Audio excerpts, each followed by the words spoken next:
Pourquoi le maillot jaune est jaune?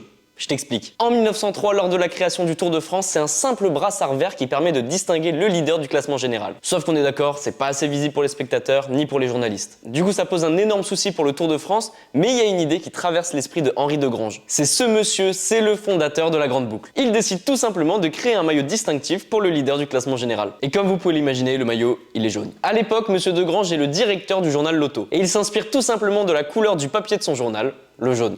Et oui, les pages étaient jaunes. Pour la petite anecdote, le quotidien L'Auto est l'ancêtre du journal L'Équipe, celui que tout le monde connaît là actuellement. C'est donc le 19 juillet 1919 que le leader de la course porte le premier maillot jaune de l'histoire du Tour de France. Et en plus, on a de la chance, c'était un Français, il s'appelait Eugène Christophe. Depuis, ce maillot jaune, c'est devenu une obsession pour tous les coureurs, ils en rêvent tous. Pour la petite anecdote, lorsque Eugène Christophe il décède en 1970, il demande à être enterré avec le maillot jaune. Petite question pour les puristes, quelle est la couleur du maillot qui est porté par le leader du classement général en Italie et en Espagne? J'attends vos réponses en commentaire.